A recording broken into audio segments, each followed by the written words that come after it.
हर हर महादेव भक्तों, आप सभी को हरियाली अमावस्या की हार्दिक शुभकामनाएं। 4 अगस्त रविवार को हरियाली अमावस्या पड़ रही है और श्रवण मास में आने वाली अमावस्या को हरियाली अमावस्या के नाम से जाना जाता है।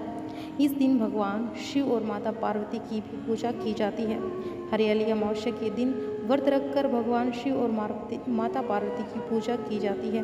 ऐसा करने से वैवाहिक जीवन के दुखों का अंत होता है और अखंड सौभाग्य की प्राप्ति होती है। तो अपने मंगल जीवन की कामना करते हुए सुनते हैं हरियाली अमावस्या की व्रत कथा। कथा को शुरू करने से पहले कमेंट बॉक्स में ओम नमः शिवाय जरूर लिख दीजिएगा और चैनल को भी सब्सक्राइब कर लीजिएगा। तो चलिए कथा का आरंभ करते हैं, लेकिन कथा सुनने से पहले यह जान लीजिए आपको पूरी कथा सुननी है, बीच में कथा को छोड़कर नहीं जाना है। आप इस कथा का अनादर ना करिएगा, पूरी कथा आप जरूर सुनिएगा। पौराणिक कथा के अनुसार एक समय की बात है, एक राजा रानी हुआ करते थे जो बहुत ही धर्मपरायण और पुण्य काम करने में बहुत ही विश्वास रखते थे। राजा की पत्नी थी, वह भी धार्मिक कार्यों में राजा का खूब साथ देती थी।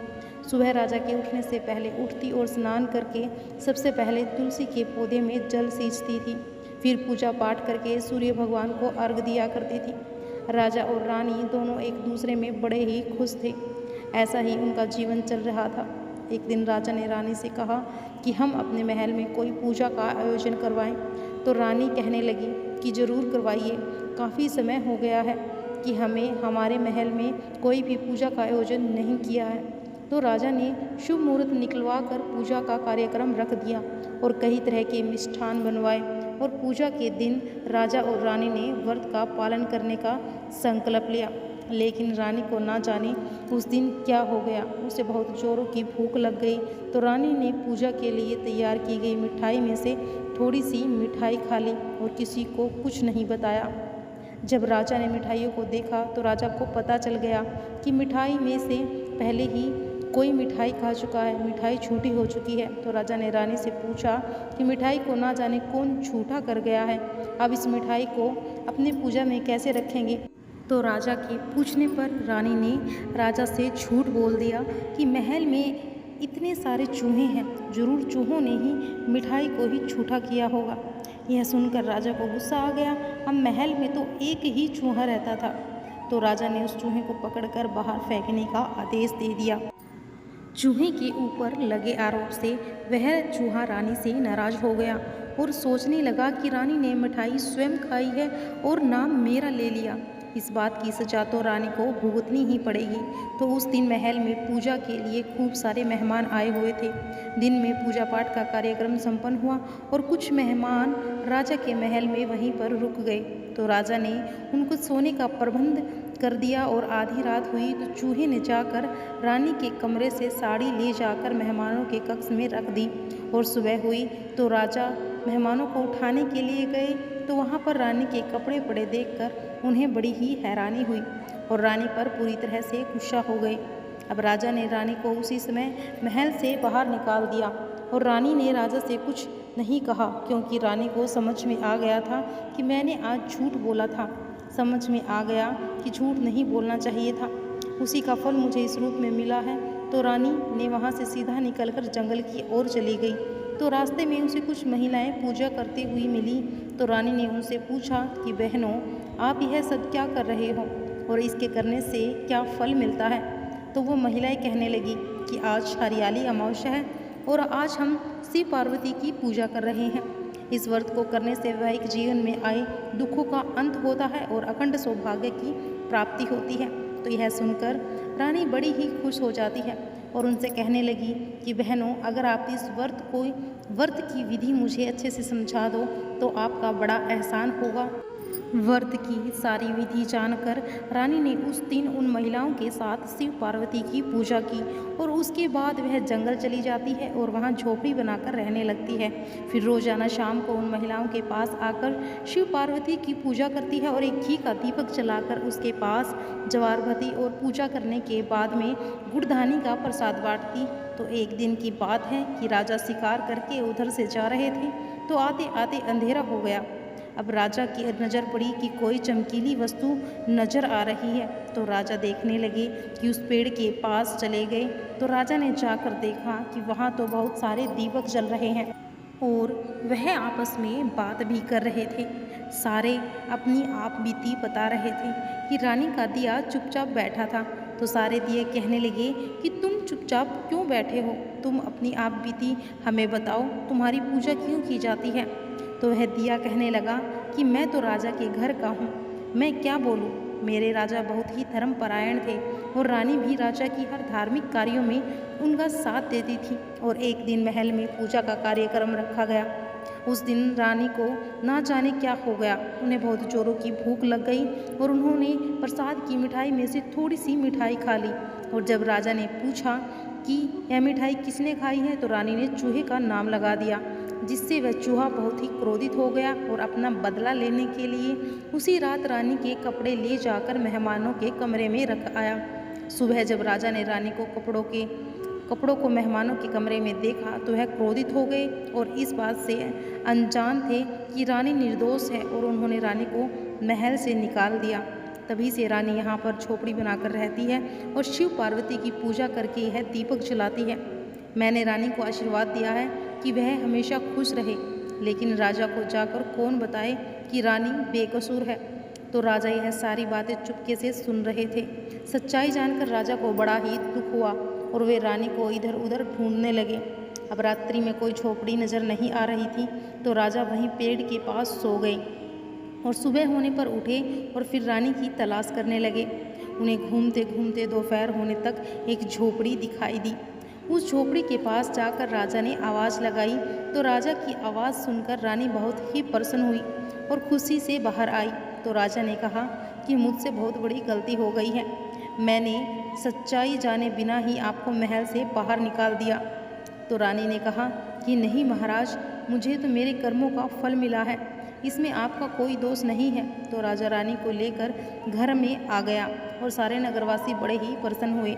दोनों खुशी खुशी से रहने लगे और शिव गौरी की कृपा से 9वें महीने में रानी ने 2 जुड़वा पुत्रों को जन्म दिया। फिर वे दीर्घकाल तक जीवित रहे और अपने जीवन के समस्त सुखों का भोग करते रहे और अंतकाल में वो दोनों शिव धाम गए।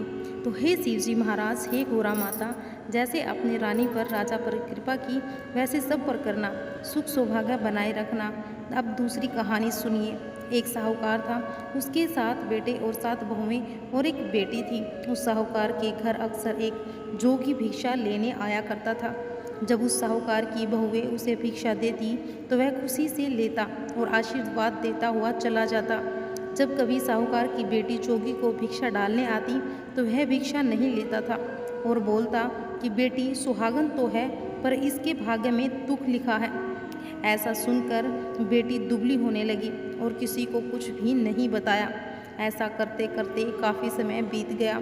एक दिन उसकी माँ ने कहा कि बेटा, ऐसी क्या बात है, अच्छा भला खाना पीने को देती हूँ, फिर भी तुम बिल्कुल पतली होती जा रही हो। कोई बात है तो मुझे बताओ, तुम्हें चिंता करने की कोई भी आवश्यकता नहीं है। तो इस पर बेटी ने अपनी माँ को उस जोगी वाली सारी बात बता दी।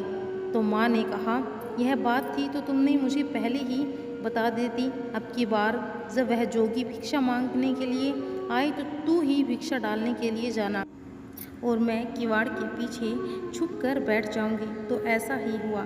दूसरे दिन वह जोगी भिक्षा के लिए आ गया और साहूकार की बेटी जैसे ही भिक्षा डालने गई तो उसकी माँ किवाड़ की ओट में खड़ी होकर सारी बातें सुनने लगी। तो ये जोगी फिर से वही बात बोला कि तेरे भाग्य में सुहाग तो है, पर सुहाग का सुख नहीं लिखा है, मैं तुमसे भिक्षा नहीं ले सकता। तो यह सुनते ही उसकी माँ बाहर निकल आई और बोली कि हे महाराज, एक तो मेरी बेटी आपको भिक्षा डालती है और आप उसे ऐसा आशीर्वाद देते हैं, क्यों, क्या बात है, आप मुझे बताओ। तो वह बोला कि इसकी शादी तो ज़रूर होगी, लेकिन फेरों के वक्त इसके पति को सांप डस लेगा, जिससे उसकी मृत्यु हो जाएगी। तो इसके भाग्य में सुहाग का सुख नहीं लिखा है। तो उसकी माँ ने जोगी के पाँव पकड़ लिए और कहा कि आप इसका कोई उपाय बताएं। तो जब आप इसके भाग्य में लिखा बता सकते हैं तो आप इसका उपाय भी बता सकते हैं। ऐसा कहकर वो रोने लगी। तो साधु ने कहा कि 7 समुद्र पार एक सोमा धोबिन रहती है और वह प्रत्येक माह की अमावस्या का व्रत करती है। यदि वह इसका फल इसको दे देती है तो इसके भाग्य में लिखे हुए दुख टल जाएंगे और वह ज़्यादा कहीं आती जाती नहीं है, बहुत ही धर्मपरायण स्त्री है। अब उसे कैसे राजी करके आपको लाना होगा यह आप ही जानो। यह कहकर साधु बाबा वहाँ से चले गए और उस लड़की की माँ जैसे साधु बाबा ने बताया था उसी रास्ते पर सोना धोबिन को ढूंढने के लिए निकल पड़ती है। और चलते चलते वह तेज गर्मी की वजह से बिल्कुल थक चुकी थी और एक पीपल के पेड़ के नीचे विश्राम करने लगी। तो उसे अचानक से देखा कि एक सांप आ रहा है जो पीपल के पेड़ के ऊपर चढ़ रहा था।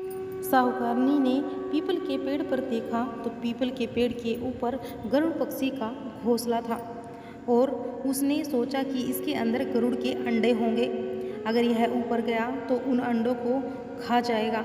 तो यह सोचकर उसने सांप को मार दिया। इतने में ही वहाँ पर गरुड़ पक्षी का जोड़ा उड़ता उड़ता आकाश में से आया और चोंच मारने लगा और कहने लगा कि तुमने हमारे बच्चों को मार दिया। तो वो बोली कि मैंने तुम्हारे बच्चों को मारा नहीं है, मैंने तो तुम्हारे बच्चों को बचाया है। यह कहते हुए उसने सांप की ओर इशारा किया। तो गरुड़ पक्षी बहुत ही खुश हुए और बोले कि आपको जो भी मांगना है सो मांगे, तुमने हमारे बच्चों की रक्षा करके हम पर बहुत ही बड़ा उपकार किया है। तो लड़की की माँ बोली कि मुझे 7 समंदर पार जाना है, जाने का कोई रास्ता नहीं है, अगर आप मुझे वहाँ पर पहुँचा देते हैं तो यह उपकार मैं आपका ज़िंदगी भर नहीं भूलूंगी।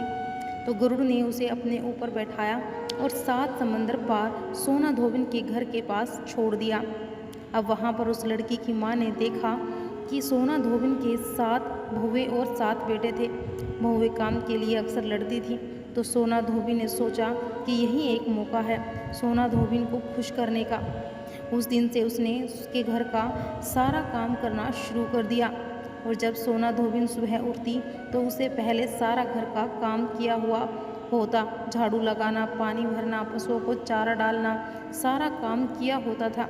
तो सोना धोबिन ने सोचा कि पहले तो मेरी बहुएं इतने काम के लिए लड़ाई करती थी, अब सूर्य उदय होने से पहले ही सारा काम निपटा देती है। तो कौन सी बहू है जो ऐसा करती है, मुझे छुप कर देखना होगा। अगले दिन सोना धोबिन सुबह जल्दी उठी और छुप कर बैठ गई। उसने देखा कि मुंह अंधेरे एक औरत आई और उसने घर का सारा काम निपटाया। जैसे ही वह जाने लगी तो सोना धोबिन ने उसे पकड़ लिया और कहा कि तुम मेरे घर का सारा काम ऐसे चोरी छुपे क्यों करके जाती हो? यह पाप तूने मेरे ऊपर चढ़ा दिया, इसे मैं कैसे उतारूंगी? तो इस पर साहूकारनी ने अपने दोनों हाथ जोड़ दिए और दीन भाव से उस साधु वाली सारी बात सोना धोबिन को बता दी। तो सोना धोबिन अमावस्या का फल उसकी बेटी को देने के लिए तैयार हो गई और कहा कि मैं तेरे साथ चलती हूँ। तो सोना धोबिन ने अपने बेटे और बहुओं से कहा कि जब तक मैं लौट कर ना आऊँ तो आपको घर से बाहर नहीं जाना है और ना ही किसी को घर के अंदर आने देना है।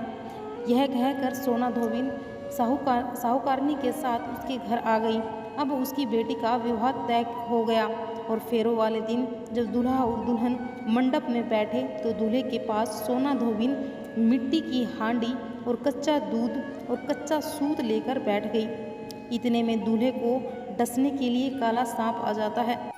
तो सोना धोबिन ने उसे हांडी में डाला और कच्चे सूत से हांडी बांध दी। लेकिन यह सब जब दूल्हे ने अपनी आंखों से देखा तो डर के मारे उसकी मौत हो जाती है। और यह देखकर साहूकारनी रोने लगी और हाथ जोड़कर सोना धोबिन से कहा कि अब आप ही मेरे बेटे का जीवन बचा सकती हो। और सोना धोबिन ने उसके ऊपर कच्चे दूध के छींटे दिए और कहा, आज तक जितनी भी मैंने अमावस्या की है उसका पुण्य साहूकार की बेटी को लग जाए और आने वाली अमावस्या का व्रत करूं वह मेरे पति को लगे। इतना बोलते ही दूल्हा खड़ा हो गया और विधान से उनके फेरे पूरे हुए और हंसी खुशी से बेटी की विदाई कर दी। अब सारे लोग अपने अपने घर चले गए। जब सोना धोबिन अपने घर जाने लगी तो साहूकारनी ने कहा कि मैं आपको क्या दूं? तो सोना धोबिन कहने लगी कि आप मुझे एक मिट्टी की हांडी दे दो। अब रास्ते में सुखिया अमावस्या आई तो सोना धोबिन ने उस हांडी के 108 टुकड़े करके पीपल के नीचे रखे और 13 टुकड़े एक जगह रखे और पीपल के पेड़ की 108 परिक्रमा करके उन टुकड़ों को पीपल की जड़ में दबा दिया और घर जाने लगी। अब घर आई तो उसका पति मरा हुआ पड़ा था। उसने पति पर सुहाग का छींटा दिया और कहा, आज जो मैंने अमावस्या का व्रत किया है उसका फल मेरे पति को मिले। ऐसा कहते ही उसका पति जीवित हो गया। तो अमावस्या का व्रत करने के बाद सोना धोबिन के घर एक ब्राह्मण आया करता था। उसे सोना धोबिन दान पुण्य किया करती थी। तो उस दिन भी वह ब्राह्मण आया और बोला कि अमावस्या का जो भी दान किया है वह मुझे दे दो। तो सोना धोबिन बोली कि रास्ते में अमावस्या आई थी, कुछ नहीं कर पाई, जो कुछ किया था वह पीपल के पेड़ के नीचे गाड़ कर आ गई, तुम वहाँ पर जाकर वह ले लेना। तो ब्राह्मण ने वहाँ जाकर वह जगह खोदी तो देखा 108 और 13 सोने के टुकड़े रखे हुए थे। वह उन टुकड़ों को इकट्ठा करके उसके घर आया और सोना धोबिन से बोला कि इतना धर्म किया, इतना दान किया और कह कुछ भी नहीं किया। तो सोना धोबिन बोली, यह तो तुम्हारे भाग्य का है, आप ले जाओ, मैंने तो कुछ भी नहीं किया। तो ब्राह्मण बोला कि मेरा तो चौथा हिस्सा है, बाकी 3 हिस्से आपके हैं, जिसकी भी आपकी इच्छा हो आप उसे दे देना।